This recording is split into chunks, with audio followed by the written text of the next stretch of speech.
Man, what's up, everybody? Welcome back to another episode of EOS. It's 10 out of Jake, man. I'm rocking with y'all rocking with me. And for this video, we're going to be speaking on the alleged killer of EBE Bands, how he was just booked back into jail, and the charges that he's facing. William Pickering, more commonly known as EBE Bands, was a rapper from Chicago who gathered attention not only from his talent in music, but the fact that he was the only white rapper coming out of Chicago's drill scene.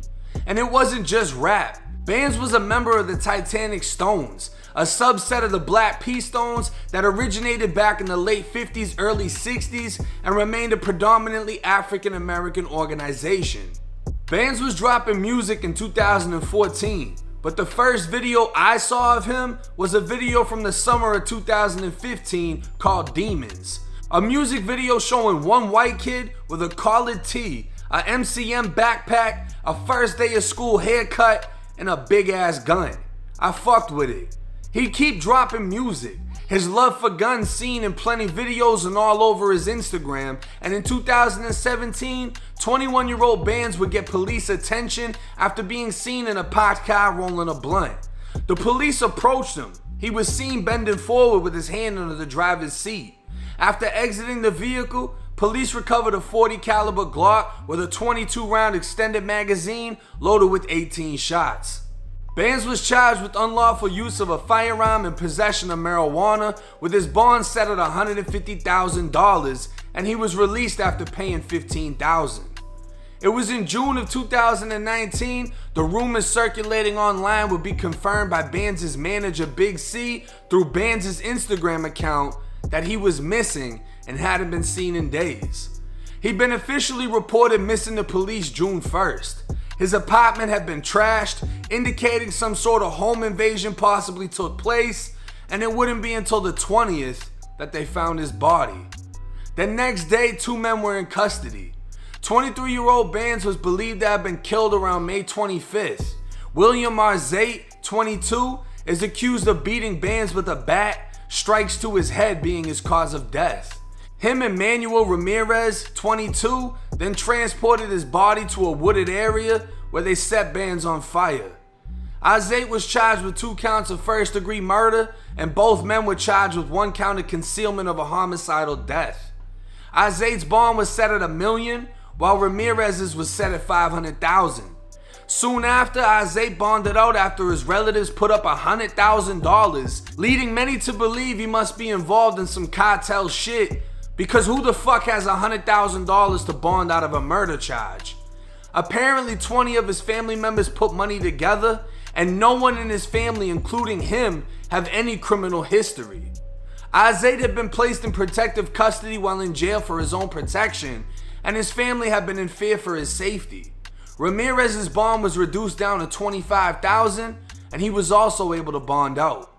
A third man, 21-year-old Dakota Graff, was indicted on murder and concealment charges 3 months later. The criminal complaint shows Zate and Graff planned on killing Bands a month before it actually happened, and Graff had committed a burglary on Bands' apartment. Fast forward to Christmas Eve, a picture was posted to Bands' Instagram account showing an inmate mugshot. The caption reading, "Special Christmas to all of Billy the Kid's loyal fans. William Zate is now locked up on unrelated charges that I'm sure will not help his defense on his murder trial. This is the first time I've ever been happy about anyone being locked up. It doesn't take all the pain away, but it sure helps. Long live William Anderson Pickering."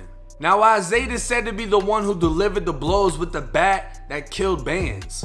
And on December 17, 2020, he was arrested according to Winnebago court records and charged with 2 counts of armed violence and aggravated battery in a public place, aggravated battery on a pregnant or handicapped person, possession of a controlled substance, and resisting a police officer. Not only that, but he has a civil case from September of this year in which a woman took out an emergency order of protection against him, which was granted by the judge. So it sounds like Zate was publicly beating a pregnant woman, but from what I was told by somebody close to him, it wasn't the same woman that took out the order of protection.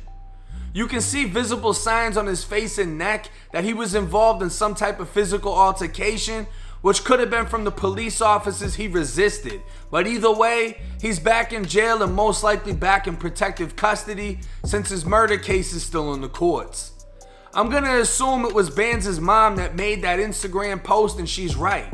Another violent charge like this definitely is gonna be used against him in the murder case. Not only that, but he might have just fucked his family on the $100,000 bond they put up. And according to the county site, he has a $50,000 bail in this case. I did speak with someone close to Isaiah, like I said, that's saying this new case is watered down. There was an incident that took place, the pregnant woman fell and was bruised, and called the police out of anger, alleging he did much more to her than he actually did, and apparently the woman is demanding money from the family for the truth to be revealed in court. The whole situation is crazy. Rumors from the streets alleged Isaiah fronted Bandz some work, Bandz bucked him on the money, and he got him killed. That rumor turned into Isaiah had cartel ties because 1, it was drugs, and 2, the amount of money posted, and while that may or may not be true, it could just be a case of a wealthy kid selling to a street kid, and it all turned sour. Bandz' Instagram handle, Billy the Kid, comes from a cowboy outlaw in the Wild West whose real name was William Bonney. He became infamous for his crimes, killed 8 men, 2 of them deputies after he escaped the jail. He lived a fast, hard life and died at the age of 21, shot to death by a sheriff. I say that to say this, a fast life brings an even faster death. Now this is a crazy case and the rumors behind it are all over the place. There's endless rumors because nobody knows the truth at this point. Allegedly, there's some type of proof that they planned to kill Bandz before it happened. It was a premeditated thing, and for whatever reason, it happened. Nobody knows the truth. Everyone is alleging different things. But what I want y'all to focus on, though, is the fact that we had somebody that was a talented rapper alleged to be involved in shit other than rap to bring in money. And whether that led to his downfall or not, it can lead to yours. The streets, the shit that is involved in the streets, it gets dangerous, it gets deadly. And as much as y'all love the music and love hearing about it and love putting yourself in a mental space where you feel that you're inside of that lifestyle, until you understand the pain and suffering associated with that lifestyle, you won't be satisfied. Until you felt how it is to spend years in prison, until you've seen mothers and aunts and sisters and brothers crying because of death, until you've experienced loss. You know, a lot of these dudes, they'll go through all of these things, and instead of learning from it, they'll use it as an excuse to not leave the lifestyle. Oh, my bro got killed, how can I leave it now? Oh, I'm already a felon, how can I stop now? These are supposed to be the things that tell you to get the fuck out of this lifestyle. And what y'all can do while y'all still have the chance to do so, because if you're watching my fucking videos, you have the chance to change whatever type of life you're in. If you're involved in some street shit, you can learn from stories like these. You can learn not to be William Isaiah. Could have been a wealthy fucking kid that wanted to sell drugs just because he had the money to buy large quantities. It ain't nothing to be a rich kid and go buy a brick or some shit. You're already rich. That doesn't mean nothing to you. You know what I mean? You already have money versus someone from the street. When they hustle and work their way up to a large amount, they're proud of it because they got it from the bottom. But when you're rich, what the fuck are you doing?